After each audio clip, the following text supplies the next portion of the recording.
இந்த வீடியோவில் இப்போ என்ன பார்க்க போகிறோம் அப்படின்னா, அரபு எழுத்துக்களை வந்து எழுதுறதுக்கு சில வழிமுறைகள் இருக்குது. அதை தான் பார்க்க போகிறோம். முதலாவதாக உயரமான எழுத்துக்கள் அப்படின்னு சொல்லி அரபில் சில எழுத்துக்கள் இருக்குது. அதை எழுதும்போது என்ன செய்யணும்னா, முதல்ல மேலிருந்து கீழே தான் எழுதணும். இப்போ உதாரணமாக அப்படி சொல்லணும் அப்படின்னா, இப்போ தமிழில் வந்து ஆ அப்படின்ற எழுத்தை வந்து எப்படி எழுதுவோம்? முதல்ல அந்த குட்டியாக அந்த வட்டத்தை போட்டுட்டு அதுக்கப்புறம் இப்படி தான் போடுவோம் இல்லையா? யாராவது முதல்ல இந்த கோடை போட்டுட்டு அதுக்கப்புறம் இப்படி போடுவோமா? போட மாட்டோம். ஸோ அந்த ஒரு வழிமுறை அப்படின்னு இருக்கு இல்லையா? அந்த மாதிரி தான் அரபுலேயும் வந்து என்ன இருக்குன்னா, ஒரு சில வழிமுறைகள் இருக்குது. அப்படியே வந்து உயரமான எழுத்துக்களை வந்து மேலே இருந்து கீழே எழுதணும். உதாரணமாக லாம், அலிஃப் இந்த மாதிரியான எழுத்துக்கள் வந்து மேலேருந்து கீழே சுலபமாக இருக்கே அப்படின்றதுக்காக என்ன செய்யக்கூடாது, இப்படி போடக்கூடாது. இப்படி எழுதுறது முதல்ல சுலபமாகவும் இருக்காது. ஆரம்பத்தில் புதுசாக அரபு எழுதுகிறவங்க வந்து என்ன செய்வாங்க, இந்த மாதிரி அவங்களுக்கு எந்த மாதிரி சுலபமாக இருக்கோ அப்படி எழுதுவாங்க. அப்படியெல்லாம் எழுதக்கூடாது. அரபுக்குன்ற ஒரு வழிமுறை இருக்குது. ஸோ இப்போ இந்த மாதிரி லாம், அலிஃப், அதே போல் ஹா அப்படின்ற எழுத்து, ஜீம், ஹ, ஹா இதெல்லாம் இது வந்து உயரமான எழுத்து. இது வந்து கீழே இது வரும். அந்த ஒரு கோடு போட்டு நோட்டில் நம்ம எழுதணும் அப்படின்னா வந்து கோடுக்கு கீழே வந்து இந்த ஹாவுடைய, ஜீமுடைய, ஹாவுடைய இந்த வளைவு வந்து கோடுக்கு கீழே வரும். எனினும் இது உயரமான எழுத்து தான். இப்போ சுலபமாக இருக்குது அப்படின்றதுக்காக வந்து இப்படி போடக்கூடாது. இப்படி வந்து அதிகமாக எழுதுகிறவங்களுக்கு வந்து இது வந்து சுலபமாகவும் இருக்காது. அதிகமாக எழுதி பழகினவங்களுக்கு வந்து இப்படி ரிவர்ஸில் வந்து எழுத வராது. அதனால் என்ன செஞ்சிடணும்னா, எழுதும்போதே என்ன செஞ்சிடணும், உயரமான எழுத்தை வந்து இப்படியே எழுதி பழகிடணும். ஹாவாக இருக்கட்டும், ஜீமாக இருக்கட்டும், ஹாவாக இருக்கட்டும், எதுவாக இருந்தாலும் இப்படித்தான் எழுதணும். அடுத்ததாக வந்து தா, வா இந்த மாதிரி எழுத்துக்களும் வந்து உயரமான எழுத்து தான். என்ன செய்யணும், இப்படி மேலே தெரியுதுன்னு நினைக்கிறேன். இப்படி எழுதி இப்படி எழுதணும். அந்த கோடை தான் முதல்ல போடணும். சரியா? அடுத்து உயரமான எழுத்துக்கள் இப்படி எழுதணும். அடுத்து அகலமான எழுத்துக்கள் இதை எப்படி எழுதணும் அப்படின்னா, வலம் இருந்து இடம். நமக்கு தெரியும், அரபை எழுதும் போதும் சரி, வாசிக்கும் போதும் சரி, மற்ற மொழிகள் போல் இல்லாமல் இது மட்டும் தனி சிறப்பாக வந்து வலம் இருந்து இடமாக நம்ம வந்து எழுதுவோம் இல்லையா? உருதுவும் அந்த மாதிரி தான் நினைக்கிறேன். ஸோ வலம் இருந்து இடம் தான் நம்ம எழுதணும். இப்போ அதுக்கு உதாரணம் பாருங்கள். இப்போது பா அப்படின்ற எழுத்து இப்படி எழுதணும். நிறைய பேர் என்ன செய்வோம், இப்படி எழுதுவோம். ஏன் அப்படின்னா, நம்ம தமிழில் வந்து மா, பா இப்படி எழுதுவோம் இல்லையா? அந்த இதுக்கு என்ன செய்கிறோம், இப்படி போட்டு இப்படி எழுதுவாங்க. இது வந்து தப்பு. இது பார்க்குறதுக்கு நல்லா இருந்தாலுமே இப்படி எழுதக்கூடாது. அது தப்பு. ஏன்னா அரபுடைய எழுத்து தான் பா. அந்த பாவை வந்து இப்படி தான் எழுதணும்னு சொல்லியிருக்காங்க. அதே வடிவத்தில் இருக்கக்கூடிய தா, சா இந்த மாதிரியான எழுத்துக்கள். அதே மாதிரி நூன் அப்படின்ற எழுத்து, ஃபா, காஃப் இது எல்லாமே என்ன செய்யுது, பலம் இருந்து இடம்தான் எழுதியிருக்கும். சரியா? உயரமான எழுத்துக்கள் மேலிருந்து கீழ், அகலமான எழுத்துக்கள் வலம் இருந்து இடம். அடுத்ததாக மூணாவதாக நுக்தா உள்ள எழுத்துக்கள், அதாவது புள்ளி உள்ள எழுத்துக்கள். நமக்கு தெரியும் இல்லையா? இப்போ இங்கேயே பாருங்கள் எத்தனை நுக்தா உள்ள எழுத்துக்களை நம்ம பார்த்தோம் அப்படின்னு. ஸோ நுக்தா உள்ள எழுத்துக்களை எப்படி எழுதணும்னா, முதல்ல அந்த வடிவத்தை எழுதிடணும். இப்போ பா அப்படின்னா பாவுடைய வடிவம் வந்து இது இல்லையா? பாவை எழுதிட்டு அப்புறமா நுக்தா இப்படி புள்ளியை வச்சுட்டு இப்படிலாம் போடக்கூடாது. முதல்ல அந்த வடிவத்தை ஒழுங்காக, அகலமான எழுத்துனா வலம் இருந்து இடம், புள்ளி. உயரமான எழுத்து அப்படின்னா அந்த வடிவம் மேலிருந்து கீழேன்னு எழுதிட்டு அப்புறமா புள்ளி. இந்த மாதிரி தான் என்ன செய்யணும், எழுதணும்.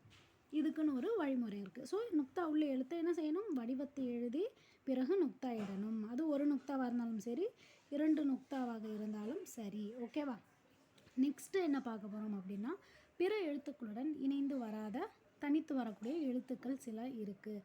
அதாவது இப்போ வந்து லாம், ஹா அப்படின்னு இந்த 2 எழுத்தை இப்போ சேர்க்கணும். இப்போ இந்த லாமையும் ஹாவையும் சேர்க்கும்போது என்ன ஆகும், இப்படி ஆகும். இந்த லாம்ன்றது வந்து இந்த ஹாவோட இப்படி தொட்டு ஹா அப்படின்னு இப்படி எழுதுவோம். இப்போ லாமும் மீமும் சேருது அப்படின்னா லாம், மீம். ஓகேவா? லாம் தனியாக இப்படி இருக்கும், மீம் தனியாக இப்படி இருக்கும். சேர்த்து எழுதும்போது என்ன ஆகுது, இந்த லாமும் மீமும் இப்படி சேருது. லாமுக்கு அடுத்து வர்ற எழுத்தோட என்ன ஆகுது, சேருது. இப்போ மீம் எடுத்துக்குவோமே, மீம் வந்து ஒரு எழுத்தோட சேரணும், ஐனோட சேருது அப்படின்னா, இப்போ பாருங்கள் ஐன் வேண்டாம், மீம் வந்து இப்போ இந்த லாம் கூடயே சேருதுன்னு வைங்களேன். மீமும் லாமும் சேருதுன்னு என்ன ஆகும், மீமை எழுதி லாமை எழுதுவோம். இப்படி ஒரு கனெக்ஷன் வரும். மீமுக்கு அப்புறம் நூன் அப்படி வருதுன்னு வைங்களேன். மீம் எழுதி என்ன செய்கிறோம், நூனையும் எழுதுவோம். இப்படி ஒரு கனெக்ஷன் வரும். இந்த மாதிரி தன்னுடைய எழுத்துக்கு பிறகு வரக்கூடிய எழுத்தோட சில எழுத்துக்கள் இப்படி சேர்ந்து வருது, சில எழுத்துக்கள் சேர்ந்து வராது. அந்த மாதிரி சேர்ந்து வராத எழுத்துக்கள் என்னென்ன அப்படின்னு பார்த்தீங்க அப்படின்னா, அலிஃப், தால், ரால், ரா, ஜா, வாவ், ஹம்சா. இந்த 7 எழுத்துக்கள் என்ன செய்யாது, சேர்ந்து வராது. என்ன சேர்ந்து வராது? இப்போ வந்து அல்லாஹ் அப்படின்னு நீங்கள் எழுதுறீங்க, அலிஃப் போடுறீங்க, அலிஃப்க்கு அப்புறம் லாம் வரணும். அல்லாஹ்க்கு என்ன செய்கிறோம், இந்த அலிஃபோட லாமு சேர்ப்போமா? சேர்க்க மாட்டோம். அலிஃப்னு தனியாக எழுதிட்டு லாமுன்னு தனியாக இங்கே ஒரு கேப் இருக்குது பாருங்கள். இப்போ இந்த லாமும் மீமும் ஜாயின் ஆச்சு, இந்த லாமும் ஹாவும் ஜாயின் ஆச்சு. இந்த மீமும் லாமும் இந்த இடத்துல ஜாயின் ஆகுது இல்லையா? ஆனால் இங்கே ஜாயின் ஆகுதா? இல்லை. அல்லான்னு எப்படி எழுதுகிறோம்? இப்படி எழுதுகிறோம். இந்த லாம் ஹா எல்லாமே ஜாயின் ஆகுது. ஆனால் இங்கே அலிஃபு ஜாயின் ஆகலை. அதுதான் அலிஃபுக்கு. அதே மாதிரி இப்போ தால் தால் அப்படின்னு இருக்குன்னா, இப்போ வஹப் அப்படின்னு நான் எழுதுகிறேன் அப்படின்னா தால் தால். ஓகே, வஹப்னா தங்கம். ஸோ தால், அதுக்கப்புறம் ஒரு 2 எழுத்து எழுதும்போது என்ன ஆகுது, இங்கே ஒரு கேப் இருக்குது. இந்த தால் வந்து ஹாவோட இப்படி இணையாது, இப்படி போட்டு இப்படி இணையாது. இந்த இடம் வந்து அதாவது இப்போ பாருங்கள், இங்கே பாருங்கள், தால் போட்டு அதோடு இப்படி வந்து இணையாது. இந்த இடம் இருக்கு இல்லையா, இப்படி வந்து இணையாது. இங்கே ஒரு கேப் இருக்கும். தால் போட்டு ஒரு கேப்பு விட்டு தான் இப்படி எழுதுவோம் நம்ம, சரியா? அந்த மாதிரி தான் மற்ற ஏனைய எழுத்துக்களும் வந்து நீங்கள் குரான்லேயும் பார்த்தீங்கன்னா தெரியும், அரபு புத்தகங்களில் பார்த்தாலும் தெரியும். இந்த 7 எழுத்துக்கள் வந்து இதுக்கு அப்புறமா வர்ற எழுத்தோட, சரியா? இதுக்கு முன்னாடி இல்லை, இதுக்கு அப்புறமா வர்ற எழுத்தோட. இப்போ வந்து இந்த ராவை எடுத்துக்கோங்க, லாமும் ராவையும் சேர்த்து எழுதணும் அப்படின்னா எப்படி வரணும்? லா, ரா இப்படி சேரும். இதுக்கு முன்னாடி வந்து இந்த ரா வந்து முன்னாடி வர்ற எழுத்தோடு சேருது, இதுக்கு அப்புறம் வர்ற எழுத்தோடு தான். இப்போ ராக்கு அப்புறம் இப்போ மீன் போடுறேன்னா என்ன ஆகும்னா நடுவில் கேப் வரும். ஸோ தெளிவாக தெரிஞ்சுக்கணும், இந்த சேர்ந்து வராத தனியாக வரக்கூடிய எழுத்து என்ன ஆகும், அதுக்கு அடுத்து வர எழுத்தோட சேராது, தனக்கு முன்னாடி உள்ள எழுத்தோட, தனக்கு முன்னாடி வரக்கூடிய எழுத்தோட அது சேரும். இது தெளிவாக இருக்குன்னு நினைக்கிறேன். இறுதியாக வந்து எழுத்துக்கள் தொடர்பான ஒரு டிப் என்ன அப்படின்னா, முற்றிலும் உருமாறி வரக்கூடிய எழுத்து, இணைந்து வரும்போது உருமாறி வரக்கூடிய எழுத்துகள் அப்படின்னு சொல்லி. இப்போ நம்ம பார்த்தோம் இல்லையா, இப்போ பா அப்படின்ற எழுத்து இருக்குது, இதுதான் பா. இப்போ அது சேர்ந்து வரும்போது என்ன இருக்குது, பா அப்படின்னே தான் இருக்குது. இப்போ லாம் அப்படின்ற எழுத்து அல்லாவோட சேரும்போது என்ன ஆகுது, லாம் வந்து இதுதான் அதோடைய வடிவம், அப்படியே தான் இருக்குது. இப்போ வந்து ஹா பாருங்கள், அதே வடிவத்தில் இருக்குது. மீம் அதே வடிவம். எழுத்து தனியாக எழுதும்போது இருக்கிற அதே வடிவம் சேர்ந்து வரும்போதும் ஓரளவுக்கு காணப்படும்.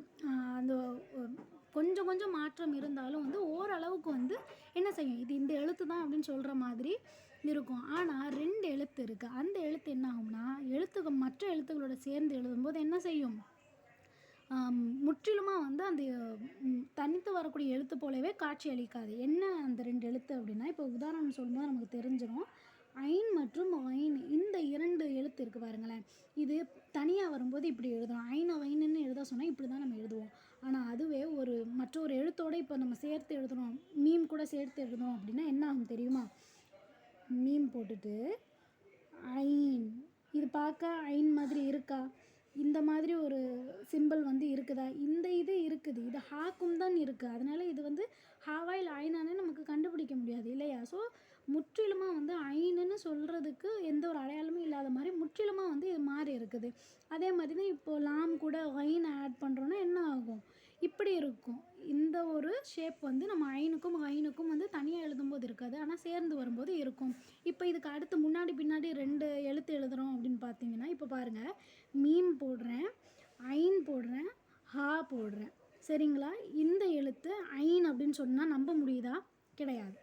அதுக்கு முன்னாடி பின்னாடி எழுத்து சேரும்போது என்ன ஆகுது, முற்றிலுமாக மாறுது. இப்போ அதே மாதிரி தான் ஐனுக்கும் பாருங்கள், அதே மாதிரி எழுதுகிறேன், என்ன ஆகுதுன்னா இப்படி மாறுது, தனியாக எழுதும்போது இப்படி இருக்குது, சரியா? ஸோ இதுதான் இது வரைக்கும் என்ன பார்த்தோம், உயரமான எழுத்துக்களை எப்படி எழுதணும் அப்படின்றத பார்த்தோம், ஆழமான எழுத்துக்களை எப்படி எழுதுறதுன்னு பார்த்தோம், நுக்தா உள்ள எழுத்துக்களை எப்படி எழுதுறதுன்னு பார்த்தோம்.